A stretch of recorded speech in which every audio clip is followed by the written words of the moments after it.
I'm Annie Botticelli, and this is the Storyteller Forecast for Taurus for March 2016. Check out my website, anniehelpsyou.com, and see more about my astrology blog and my other blogs. And while you're there, sign up for my free email newsletter and become part of my VIP crew. So what is happening in March? We've got so much to talk about, some really busy energy with these eclipses. Twice a year, in the spring-ish and the fall-ish, we have eclipses, and these eclipse cycles bring radical change, sometimes sudden news that changes everything. And many people are going to have that kind of news coming. Some people will wind up being in a support role for those people who are undergoing radical change, and some people will be the ones experiencing the radical change, and some people will be in both situations where you're holding space and you're navigating your own changes. So let's talk about what the eclipse energy brings in general and where specifically for Taurus energies you're likely to experience this. So the solar eclipses bring in new energy. They're new portals. They're like new moons times 3. So wherever that energy is, it brings opportunities that come with the transit. It's called a transit, but it's really an event. And the lunar eclipses are like full moons in triplicate. They bring emotional endings and completions and coming to fruition of things. Sometimes the emotions run high in a wonderful way, something coming to fruition that you've been waiting for, working towards, and sometimes they're in a way that is not welcome. You know, that there's very emotional news that comes in that doesn't feel good. So in any case, that is the active energy of this eclipse cycle. We've got up to 6 weeks before the eclipses, which start at the end of January, you can start to get eclipse news that comes in. The lunar eclipse, which is on March 23rd, is at 3 degrees of Libra, and this is the last eclipse that is in the Aries Libra cycle that has been going on since 2013. So if you're paying attention, you'll notice you've had radical changes in your relationship to self and your relationship to others since 2013. And there's an end of a story that is taking place at this eclipse, something that has been going on for a while.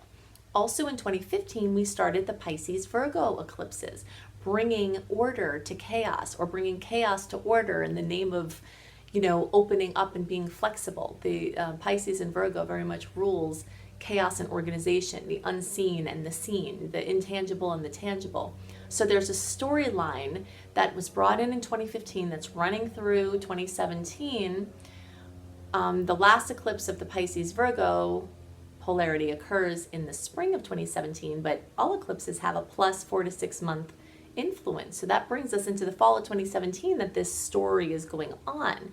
So there's a storyline ending, there's a storyline in process.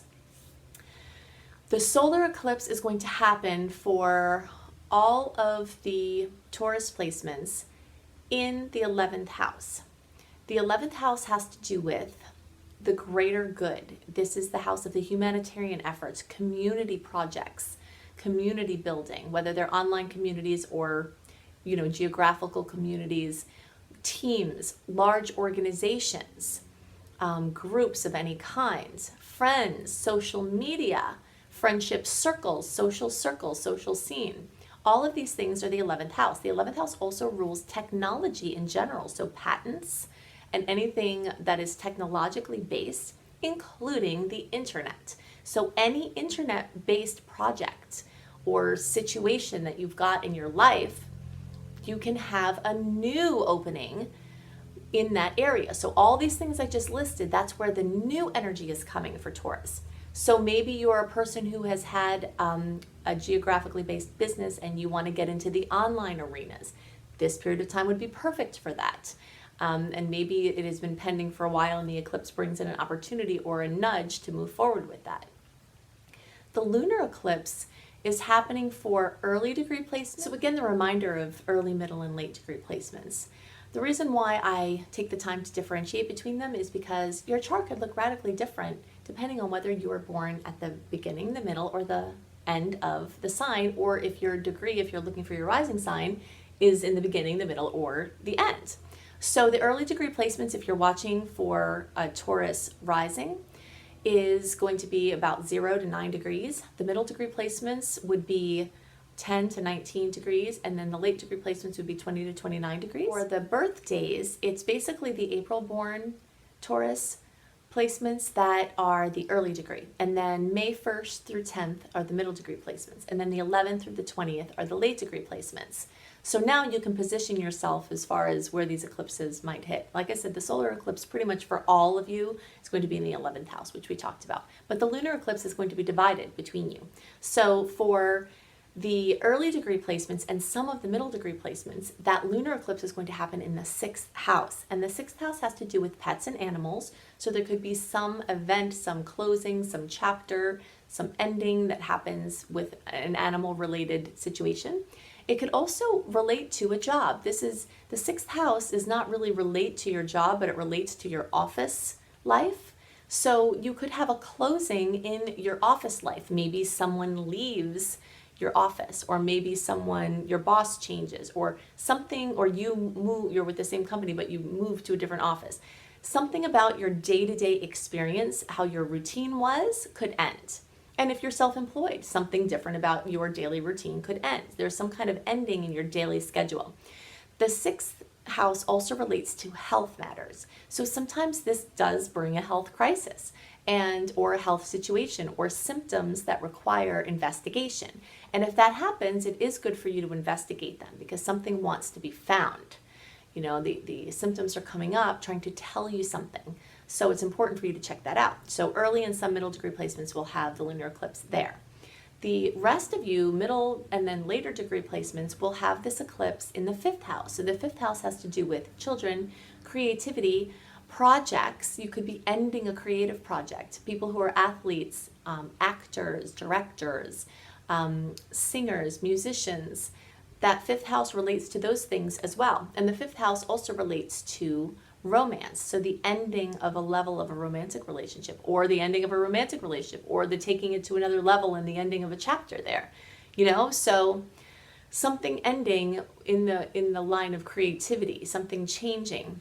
It could be that a child is graduating from college or a notable grade or high school or something, you know, where they're moving on to another part of their lives, and that's a change for you. So something being eclipsed out in the sector of children. So these are some of the ways that you can see that these eclipses will manifest. So at the same time, we have Mars retrograde on April 17th through June 29th. And even though that doesn't officially happen until the middle of April, the shadow period starts in the middle of February. Mars retrograde only occurs once every around 2 years. It's not like Mercury retrograde, which happens 3 to 4 times a year, which we spend half of our lives in Mercury retrograde, some end of the cycle. And then Venus retrograde happens about every year and a half. So this doesn't happen often, and there are implications. If you're watching this video and it's the first week of February or beyond, then search for my Mars retrograde video and my Mars retrograde blog on my website, anniehelpsyou.com. If you click on anniehelpsyou.com and then click on blog and then click on astrology, you can search for Mars retrograde if it's not the first one there already. And I'll be going into do's and don'ts for Mars retrograde, and there are a bunch. There's a lot to know about this, but for our purposes for March, I wanted to talk about it because things might tend to slow down. Mars rules your oomph, your productivity, your drive, your ambitions. So you might find that you have less ambitions, or that your ambitions are not being supported by the universe. So you're feeling like you want to push things forward and nothing is working out. That is common with Mars retrograde. So it's important, if you really have something you need to initiate or move forward, that includes in a romantic relationship, because Mars rules sexual energy and relationships. So starting a new romantic relationship during Mars retrograde is not indicated. It may come along with things that you did not like or expect, and or fizzle out sooner than you wanted it to or expected it to. Same goes for engagements or marriages or moving in together. You don't want to advance your romantic relationship when Mars is in retrograde.